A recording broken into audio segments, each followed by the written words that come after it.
El día de hoy vamos a tratar un tema de indudable relevancia en la actualidad. Se tratan de los derechos humanos. Vamos a ver los derechos humanos, solo la parte introductoria, una introducción panorámica. Vamos a analizar el marco conceptual y dentro del marco conceptual solamente un punto particular, que es las razones, las diferencias y justificaciones del por qué se utilizan de manera indistinta, en muchas ocasiones, términos como garantías individuales, derechos humanos, derechos fundamentales. Particularmente esos tres términos, aunque hay otros también. Lo haremos por las siguientes razones. En la actualidad, incluso, habiendo pasado ya una larga tradición de cultura e historia constitucional, de influencia de culturas extranjeras, utilizamos de manera indistinta y aparecen en sentencias, aparecen en documentos jurídicos, legislativos, en documentos políticos y en muchísimos otros aspectos, aparecen la terminología utilizada de manera indistinta. Podríamos pensar que no tiene repercusiones prácticas esta terminología y que no pasaría nada si las usamos de manera indistinta. Pero solo adelantaré una de las cuestiones que me vienen a la mente ahora sobre las cuestiones prácticas. No es lo mismo derecho humano que derecho fundamental. El derecho humano tiene una vocación universal, un parámetro universal hasta cierto punto, porque esa es su esencia, y un derecho fundamental tiene un parámetro más reducido y tiene hasta cierto punto una justificación teórica más concreta que le hace existir sin problemas. Por lo tanto, empecemos por unos conceptos básicos. Los conceptos que ahora tenemos, como por ejemplo derechos humanos es el conjunto de prerrogativas, espacios de libertad que tiene el ser humano y que le permiten desarrollarse con plenitud y con dignidad, que son independientes a los límites nacionales, que son independientes a los límites geográficos, a los límites políticos e incluso a la existencia de instituciones como el Estado. Deben ser reconocidos por la sociedad civil, por las instituciones, por las personas, por los poderes públicos. Es un concepto amplio. Un concepto que nos viene a la mente siempre es ese fácil concepto que yo recomendaría siempre ver con cierta prudencia, que son aquellos derechos que le pertenecen a las personas por el simple hecho de serlo, sin distinción de raza, nacionalidad, credo, afiliación política o alguna otra condición, que son inalienables, imprescriptibles o universales, que no pueden referirse a una sola raza o a un solo grupo de personas y que todos gozamos de ellos. Es el concepto que se usaba normalmente, que se usa mundialmente por el Alto Comisionado de las Naciones Unidas para los Derechos Humanos. Aquí abrimos un paréntesis, siempre es recomendable tratar de utilizar otras palabras para definir el objeto. No podemos decir que derechos humanos son los derechos, etcétera, etcétera. Entonces, con estas precisiones conceptuales empezaremos a justificar y adentrarnos a las razones del por qué se utilizan de manera indistinta. Decimos de partida que no son lo mismo y que las razones que evidencian las diferencias tienen que ver con la historia. Una de las áreas que me apasionan a mí y que es necesaria a la hora de abordar un tema, sobre todo desde un punto de vista global. Nos piden que desde la judicatura, desde los operadores jurídicos, pensemos de manera global. No podemos pensar de manera global el aquí y el ahora, sino que tenemos que pensar de manera histórica y contextual. Significará que esta charla tiene un enfoque internacional, bidireccional, que irá de un lugar a otro en cuanto a tiempo y en cuanto a espacio. Iniciaremos, para resumir, recordando cuestiones fundamentales como nuestro linaje constitucional, nuestro linaje jurídico le podríamos llamar, el derecho romano, ¿sí?, con su idea y su tendencia de que el derecho sea escrito, y con algunas otras características está presente. Posteriormente, tenemos un movimiento social, cultural y revolucionario muy importante, que es la Revolución Francesa de 1789, que da pauta a la Declaración de Derechos del Hombre y del Ciudadano de 1789, ¿sí? De esta declaración, aunque hay mucho que decir, solo diré particularmente que cuando nació tenía un enfoque nacional. Evidentemente, el movimiento de la revolución tiene un enfoque nacional. Esto es muy importante porque utiliza conceptos incluso como la soberanía, creados por Jean Bodino, mucho antes, para hablar de una identidad nacional, para hablar de un cierto nacionalismo. implicaba que los derechos que se regulaban o se establecían en la declaración eran pensados para los nacionales, para los franceses. Posteriormente, pues la declaración influyó en todo el mundo y parte de ello es lo que justifica la terminología. En la Declaración de los Derechos del Hombre y del Ciudadano tenemos algunos artículos. Me enfocaré en el artículo 16. ¿Sí? El artículo 16 fundamenta la división clásica de las constituciones en dogmática y orgánica, que la primera parte sea dogmática de derechos y la orgánica de estructura del Estado y división, que sea la segunda parte. Esta es una introducción, una influencia de la Revolución Francesa y de la Declaración en el artículo 16, ¿sí? Donde se establece, básicamente, traducido a nuestro idioma, que donde no estén aseguradas las garantías de los derechos, dividido el poder, no tendrá o no existirá una constitución. Entonces aquí encontramos la palabra garantía por primera vez. Si la leyéramos con detenimiento desde entonces y a la fecha, sabríamos que hay una distinción entre garantías y derechos.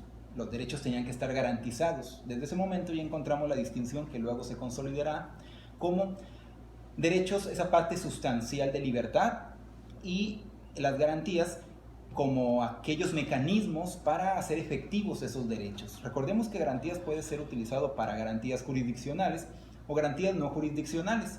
Normalmente asignamos garantía y pensamos en la garantía jurisdiccional y la estrella o la joya de la corona en nuestro sistema, pues al juicio de amparo, como una garantía. Bien, ya tenemos en el escenario garantías y derechos. La Revolución Francesa tiene tres principios fundamentales, ¿sí? Libertad, igualdad y fraternidad. Primero la libertad por razones históricas. Estos tres principios son fundamentales, particularmente el primero, porque da pauta a lo que llamamos liberalismo, liberalismo político y luego liberalismo económico, ¿sí? El dejar hacer, el dejar pasar, implicaba que había una libertad del individuo. ¿Por qué? Por razones históricas. El Estado, el poder, el rey tenía todo el poder y este tenía que ser limitado por el individuo. Este enfoque en el individuo, en la parte liberal, justifica que hablemos ahora de garantías individuales, que nos refiramos al derecho como un derecho que le pertenece a la persona individual, nunca se pensó en algo social.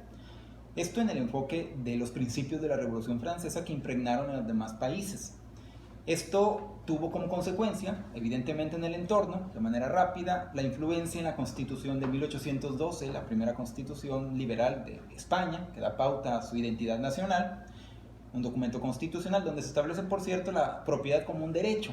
No hay una terminología atribuida ni un capítulo determinado, como sí lo hay en la actualidad, como derechos, garantías, etc. Lo importante de la Constitución es que tuvo vigencia en México, que tenía un enfoque liberal y que eso se trajo por la influencia en nuestro país. Entonces tenemos lo liberal, lo individual como un elemento y un eje de nuestro funcionamiento jurídico.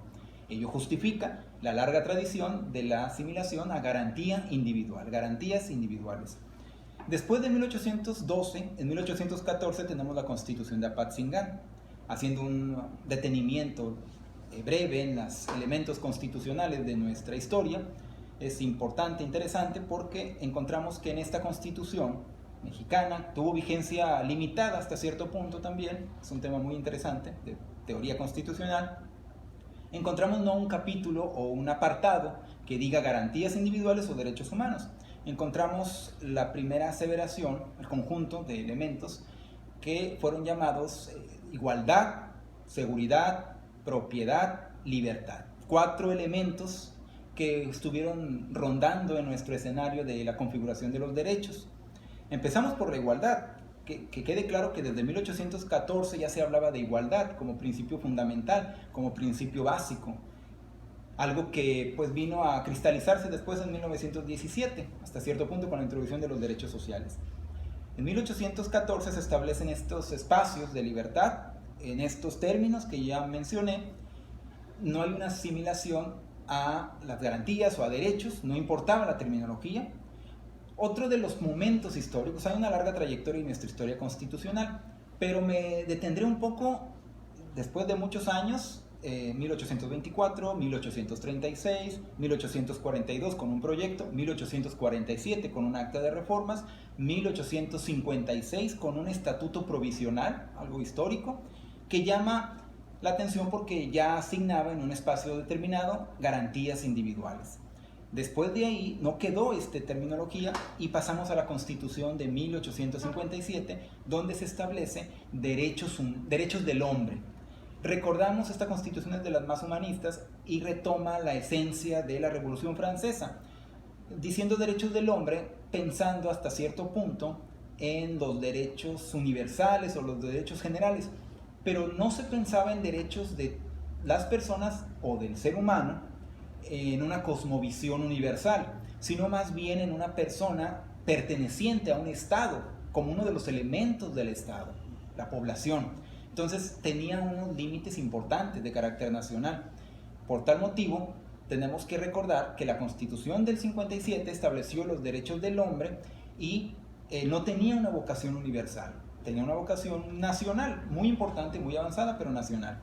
Después de ahí, con el paso del tiempo, llegamos a la Revolución Mexicana, de ahí el proyecto de Venustiano Carranza, de Constitución futura, establecía derechos individuales. De ahí la Constitución de 1917, que ya atribuye garantías individuales. Entonces en la historia hay una ambivalencia del uso de los términos, eso propició la confusión y la doctrina y los autores pues de alguna manera proliferaron también esta confusión hasta cierto punto. 1917, garantías individuales, de ahí durante mucho tiempo, mucha vigencia, todo nuestro ordenamiento jurídico se impregnó, la interpretación de la Suprema Corte se impregnó de estos términos, se quedó a garantías individuales, asumiendo que era el espacio de libertad, porque es una unidad de medida para ejercer la libertad hasta cierto punto. Entonces tenemos garantías individuales y hasta el 2011, 10 de junio, con la gran reforma constitucional, volvemos a derechos humanos. Ahora, derechos humanos y sus garantías. Entendiendo, y este es el gran problema práctico del cual tenemos que atender, que el derecho humano, concibiendo a la persona como un ente en un universo, en un ente general, independiente del Estado-nación. Y esto es complicado. ¿Por qué? Porque tenemos términos de soberanía, términos del derecho internacional, del derecho nacional, la interpretación de la Suprema Corte y el alcance de los derechos y la incursión de los tratados internacionales. Hasta aquí nuestra trayectoria desde garantías hasta derechos humanos. Eso nada más nuestra trayectoria empezando por el origen histórico global. ¿Qué está entre estos dos puntos, 1789 y 2011? Está la Segunda Guerra Mundial, Europa de nuevo, Segunda Guerra Mundial, 1948, se elabora la Declaración Universal de los Derechos Humanos, el 10 de diciembre, elabora una serie de disposiciones de principio, de valores concebidos como derechos humanos, universalmente aceptados hasta cierto punto, y de alguna manera tendríamos que entender cómo esto impregnó, generó el derecho internacional de los derechos humanos. Se aceptó esta postura por una razón histórica, solo por ello, se propagó por países, Alemania, Constitución de Alemania, Italia, Portugal, España, Grecia, países que adquirieron su libertad y de alguna manera pues pudieron identificar los derechos. ¿Qué pasó con Alemania? Alemania, cuando crea su constitución, le llama ley fundamental, no constitución, la ley fundamental. En la medida en que la Constitución sea considerada como fundamental, y eso nos importa a nosotros mucho, porque de ahí deriva las restricciones constitucionales que prevalecen sobre disposiciones de tratados internacionales. En la medida en que una Constitución sea fundamental, un constructo teórico de la segunda mitad del siglo XX, es que los derechos contenidos en esa Constitución serán derechos fundamentales, no ya derechos humanos ni garantías, derechos fundamentales.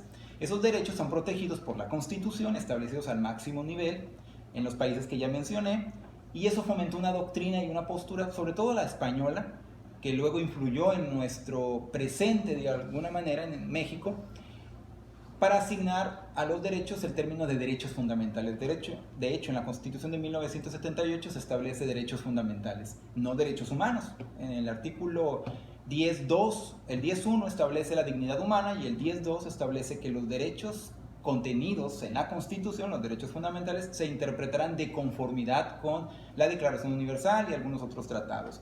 Es diferente, ¿verdad?, el entorno.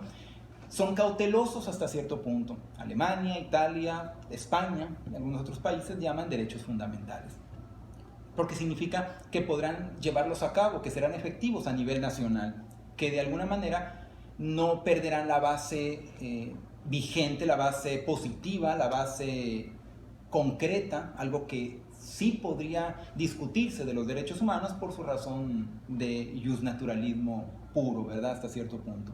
Bien, entonces ya encontramos en este navegar histórico las repercusiones, los orígenes y las razones por las cuales se usó de manera indistinta garantías individuales, derechos humanos y derechos fundamentales.